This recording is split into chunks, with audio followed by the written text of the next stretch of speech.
is Jason Moss of the Georgia Manufacturing Alliance. I am really excited to be here today at American Metalcraft. We're here and we're going to interview Ms. Holly Gotfredson. She has been a long-time partner with GMA and has been a great value-add leader to give us insights on what's going on in the manufacturing space, specifically in the metal fabrication. And so we're going to pick her brain a little bit today and find out what's going on in the metal fab space and finishing as well. We're going to learn a little bit about the past, the present, and the future for American Metalcraft. So with that, what I want to do is I'd like to flip this over to you, Holly. Give us a little bit of your background. Tell us who you are and how you got involved in the manufacturing space. Sure. Well, first, thanks very much for having me. I really appreciate the opportunity to partner with Georgia Manufacturing Alliance. I've always enjoyed being a part of this organization and look forward to more years doing that. But so I have kind of a weird path into manufacturing. I started in the art world, and I was an art history major. I really enjoyed working at the High Museum of Art in Atlanta for about 3 years, and then moved over to marketing and advertising in the real estate commercial industry, and so in residential. And so my husband and I got married, and I was doing a lot of marketing, working long hours, and my husband and his father-in-law, who started American Metalcraft in 1986, my father-in-law rather, Gary Gotfredson, they had started asking me to do some marketing for them. Hey, can you, do a postcard? We're thinking about this new project we got. How can we get the word out? So I kind of just started small, doing projects for them on the side, and then slowly that kind of segued into a full-time position. And I was really thankful. They mentored me and gave me the opportunity to do more with the company. And then in about 2004, Gary started a second company, Finishing Dynamics. And that's the coating part of our business.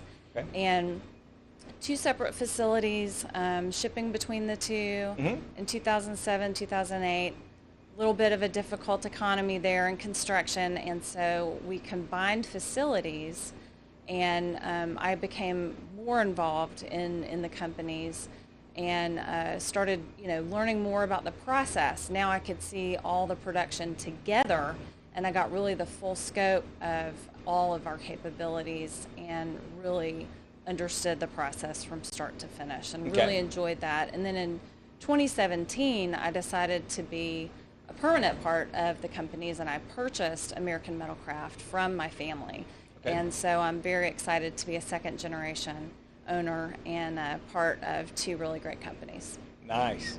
And that's one of the things I love chatting with you about is being a leader in the manufacturing space, and having the art history background. That's an interesting tie and connection into the space. How does that influence some of the things in your leadership? Tell me a little bit about that. Sure. Well, one of the things I really loved about art history and the art world as a whole, and it applies to manufacturing, of course, is critical thinking, analytical thinking, being creative and inventive about the solutions that we offer to architects that have a vision. Architects, I say, are my people. I love talking to architects because they have this beautiful creative vision, and then I can talk to them about what they really want as part of their project, and then go to production and talk about the nuts and bolts side of things. How are we going to build this? What is it going to look like? Go to our engineering team and say, how can we achieve this? And they come up with great solutions. They suggest they can do design assist with the architects, and really help them achieve their project aesthetic vision.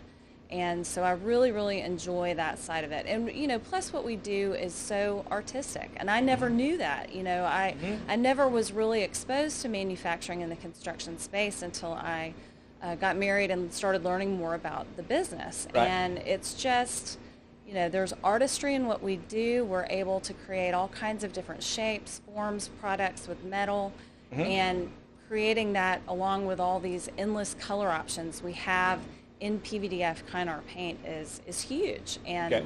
so that really allows us to do a lot of different things and do a lot of very custom products for Okay. folks. Okay. Perfect. Perfect. And for those of you joining us live, if you get some extra audio that's added to the flavor of this video, we're just gonna roll with it, guys, because what we want to do is, I mean, this is a live simulcast. This is being cast to LinkedIn, Facebook, and YouTube all at the same time. There may be a little bit of a lag in some of the video, but we will repost the full video in the future to make sure that if we had a little bit of a signal lapse, we'll be able to make sure that we don't miss anything. So I tell you, Holly, it's really cool to be able to see as now you're a mom too. So tell me a little bit about balancing. And it's weird because a lot of times in the business world, men don't get asked about how do you balance family and business life. I don't think that that's a fair question. I think that everybody ought to be asked the same question because, I mean, it's a big deal. But a lot of times, especially our women in manufacturing, that's a topic that comes up because the reality is we know that the lion's share of a lot of the parenting in the house comes from the mom side. So tell us a little bit about how you experience that. Well, tell us some tips and tricks maybe. Sure. Well, I'm very fortunate because both my husband and I work together, right, and have flexible schedules. We were able to kind of manage, if one of us needed to be home with the girls, we could do that and, kind of trade off responsibilities. The girls both were involved in different extracurricular activities, so sometimes it felt like we needed a whiteboard to kind of keep up with who was driving where and who's driving who, but we managed, and I loved being able to spend a lot of quality time with my daughters and also introduce them to a different space. I really wish that there was more education out there as far as trades and construction and manufacturing as a career path. And so my youngest daughter's studying engineering. Okay. And I think that's, something that she started to become interested in because of being exposed to what we do. And my oldest daughter is in security and is a National Guard. I forgot her rank now. Oh, she's going to kill me. But anyway, okay. we hope we did a good job with them. But the work-life balance, because of the nature of what we do, we were able to have a flexible schedule and spend a lot of time with them, and I was really thankful for that. And we've tried to make that, a priority with our team. If they need family time for things that they've got going on, then we're happy to accommodate that. Yeah, and that's one of the big things that I noticed when we've toured here before is the family culture. It's the environment. People really you can see the smiles on the faces. There's a lot going on every moment of the day. Clearly, I mean, you got a lot to push out some of the projects that you guys do. You're running and gunning nonstop, but it didn't seem like it was like a fevered pace. People weren't frantic about what they were doing. It really felt. I mean, it felt like it was a comfortable but efficient environment. Yeah. What does it take to build that? I mean, what are some of the suggestions that you got from maybe some of the other manufacturing leaders on how to build that culture? Something that both Eric, I, and my father-in-law have had as a philosophy from day one is, empowering our leadership team. Okay. We have spent a lot of time listening. And I think being a good listener, listening to your team, being able to have them say, hey, we could be doing things better by, and really taking that to heart and understanding their perspective has really helped us be successful. Okay. We've been extremely fortunate that we have a lot of long-term team members with us, and we have a lot of innovation. We have a lot of creative thinkers. We have, just some of the smartest people in the industry, and with big hearts. We love our team, we love our leadership, and our leadership takes care of all of their departments. And we come together as a team for holidays, for special occasions, sharing a meal together. Mm-hmm. But we all know each other. We talk about, what's going on in our world outside of work, and Right. it keeps us connected. And, the pandemic, that was tough. We had to separate a little more than we were used to. Oh, man, yeah. We really missed being a part of the day-to-day, operations and production, and just waving and saying hi to folks, just doing that little catch-up thing that we always do. Yeah. And so we're really excited to be back together as a unit, and are looking forward to many more years, hopefully, of togetherness. Yeah. Well, tell a little bit about the pandemic and the impact that it had on the business. Now, you guys still push through a lot of production, right? Tell me about the impact on business, both sides, both on the employee side and the production side. I mean. Sure. We were extremely fortunate that, because we work a year to 2 years in advance, sometimes even 3 years on projects, we had a lot of backlog. Right. We were very fortunate that Georgia didn't, made construction and manufacturing an essential business, Mm-hmm. and we really never had to close our doors. And my heart broke for the people that had to do that. Man, that was the tough. salon owners, the restaurants, all the frontline businesses. That was just, gosh, that was awful. But I think, thank goodness we're through a lot of the super tough times.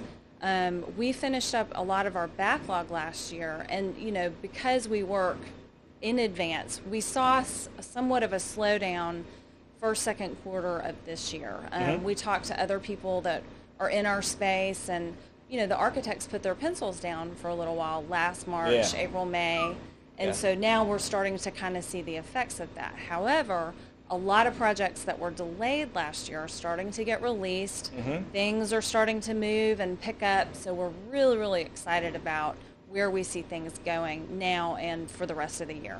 That's cool. That's cool. Well, tell me a little bit about what's going on the supply side. That's one of the things that I continue to hear that, one is employees, that's a big issue. The feedback that I've been getting all across the state, 3 big things that people are talking about. Number 1, workforce. How do you get people? Number 2, the supply chain. What does it look like as far as cost and real availability? And then number 3, the other piece that keeps kicking back in is business development, marketing, and sales, because so many trade shows. I mean, we're scheduled to do the summit in September last year, and that went away. And there's a lot of companies. We're not going to do one in 2021, but we're looking at maybe 22. Yeah. But so many, especially like you guys, business to business, so many companies relied on the trade show industry to be able to do marketing. So on those 3 topics, and we talked a little bit about, taking care of your folks. That's one way to, get and maintain good people. Sure. But on the supply side and then the business development side, what are some of your insights there? Sure. We have looked at adding a few folks to our team, and you're right. I mean, it's been tough to find people, and we've kind of gone out in our circle, people that are in our same industry, and they're having that same challenge. Hopefully that will get better as we move through the year. Mm-hmm. More people are coming back to work, so we're looking at a positive change there. Supply side, I love the meme-averse, as my daughters would say. There have been so many funny memes, especially about the cost of wood, but I mean, it is true. Yeah. Cost of wood almost seems like it's tripled. Paint, aluminum's going up. All the raw materials that are in most industries have gone up extensively. And so we've had to get ahead of that, make sure we're communicating with everybody that we work with. Hey, this is what we're hearing, this is what's going on. And what we're trying to do is if if we're having a really big project, hey, go ahead and get your metal now for the whole project before prices go up again, because the markets are kind of volatile right now. Yeah. And as far as trade shows go, I was really impressed. I have to say I was super impressed with a lot of the organizations that were network-based, that had, like you said, trade shows typically in person. Mm-hmm. Man, so many of those folks, including Georgia Manufacturing, really pivoted quickly to virtual platforms. And we participated in a couple of those virtual trade shows. and networking type events. And hats off. I mean, Yeah. that was really, I was super impressed at how quickly everybody, made that work. And it was great to see. So I feel like, that gives a lot of folks the opportunity, maybe, in the future, if they can't travel, if they're on the West Coast and there's something on the East Coast that just doesn't fit into their schedule, but they want to be a part of it, we might start seeing more hybrid events. Yes. And I think there's a lot of value in that, and that could really boost maybe some of those losses that networking and trade shows felt in 2020, really help them make up for those and then some Right. in those hybrid events. So I think, there's positives all around. Yeah. Well, I tell you, one of the reasons that we're doing this, and I'll share a little insight. Anytime I get a chance to hang out with Holly and just chat, guys, I'm going to do that because she's fun and she's a great leader, and I always learn so much from when I talk to her.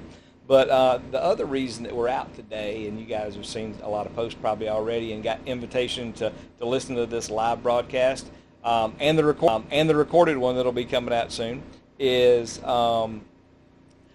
we put together a book during COVID times. We had a little bit of time on our hands, and a book that I've been working on for several years has been it's been a little tricky trying to make sure that we cover all the bases. But one of the things that we did was we finished writing Manufacturing Success in Georgia. Now this is an illustrated history of Georgia's manufacturing, all the way back from Eli Whitney and the cotton gin to the latest and greatest Gulfstream 700 business class aircraft, and all the way from the Ford Model T to the Kia Telluride. So it's a pretty cool book. I mean, we talk about a lot of different the transitions in business and the way things used to be to where they're at and where we're going. And Holly, I really appreciate your support. And you're listed, American Metalcraft, and your information is listed in the Sharing the Heritage section. That helped us be able to put this book together. There's a whole story. If you buy the book, or when you buy the book, let me put it like that. When you buy the book, all you have to do is send us an email and ask for the behind-the-scenes video. And we recorded a video with my co-author, Diane Wilcox. And that video will be able to, if you want to hear really the behind-the-scenes, what it took to make this thing a reality and get the message out there. There's some stories behind it, but and not only me and my co-author, but the folks that supported it too. I mean, it has been a journey to get this thing done. So we got you can order it online at manufacturingsuccessingeorgia.com. It gives you a little list of the places that we're going to be touring for the month of June and July. Our goal is to do at least 2 visits per week for all of June and all of July. So we're right now in the new mobile GMA office and studio, and we're going to be doing these tours all around the state. And I tell you, Holly, it's really been great to get to chat with you. Thank you again for all of your support and all that you've done, not just for GMA, but for the industry as a whole, and standing out as a leader.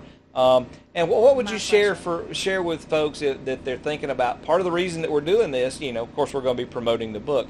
But on the flip side of that, the other piece is we need to attract more people to manufacturing. Our goal through all this promotion is to let people know what kind of cool jobs are out there in manufacturing, and attract as many folks that maybe are transitioning out of either retail or maybe the hospitality arena. We know that there's some great talent on the street. So a couple things. One is, do you have any open positions? And the other is, what would you tell people that are considering this industry as a potential career path? Sure. We do. We're looking for an additional project manager. Okay. And that listing is on Indeed.com, I believe. Okay. And I'll check that when we get done. But yeah, so we're excited about that. Nice. What was the other thing you asked me? So open positions, and also what would you consider or suggest for people that are considering manufacturing as a career path? Yes, thank you. Sorry, I just had a brain freeze It's for okay. a split second. Yeah, well, manufacturing is just such a great career for a myriad of reasons, not to mention just the overall AEC space. Look at the pandemic. I mean, because you're typically business to business, something like that is going to be less disruptive Right. in the immediate, where if something like that happens, you've got a longer time period to respond. Yep. There's a lot of longevity in that. And, looking at trade school costs versus going to a 4-year college, you're going to get a wonderful education. You're going to have a skill that you'll have for life. There's so many opportunities, and I would especially encourage women. I go back to, I grew up in kind of the 70s and 80s, and had I known that construction and manufacturing was an option for me, I think I would have really dived into that much earlier in my life, but I just wasn't exposed to it. And so I would say, don't discount manufacturing. I know there's some stereotypes out there like, oh, it's dirty jobs, or, oh, it's not as glamorous as maybe something else, but it's a great career. You're part of something larger than yourself that's going to be around for years and years and years to come.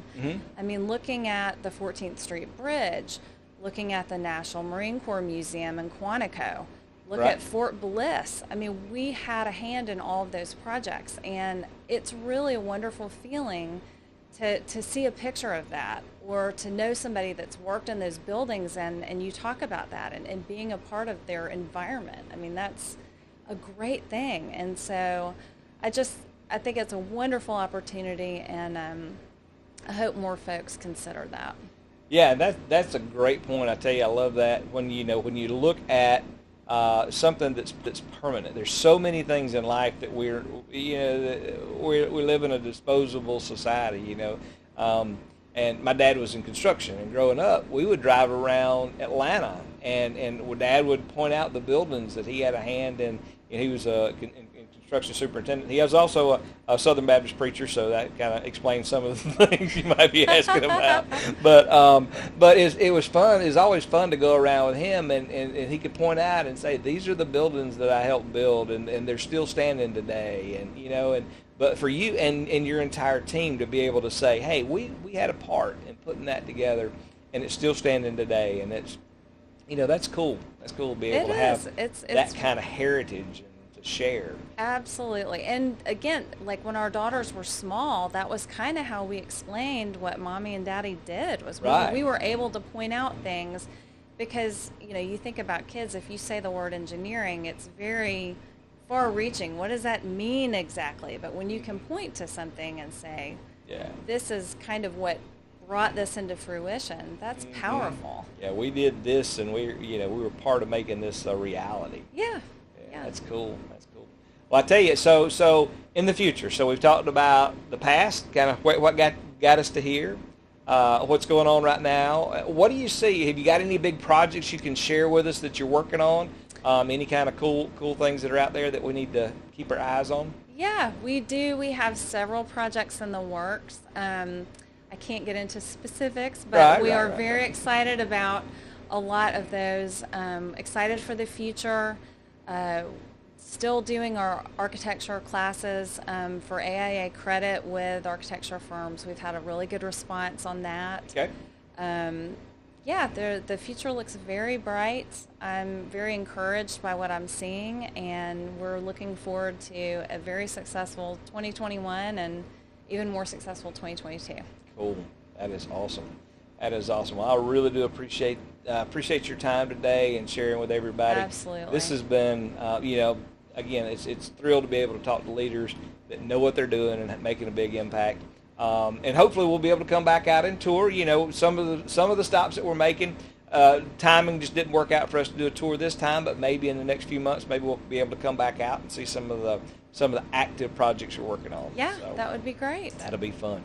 So with that, guys, we're going to sign off. I will encourage you, though, if you hadn't already done so, go to manufacturingsuccessingeorgia.com. Take a look at you can order your book directly online, or come by and visit some of the tour stops. If you go to the upcoming events page, you'll see that we do have some open public tours. So I'd encourage you to come plug into those if it works in your schedule and you'd like to see some real manufacturing. Matter of fact, later today, we're going to be touring a company called Deny Signs here in Douglasville, Villa Rica. I always get those confused. It's kind of in the same area.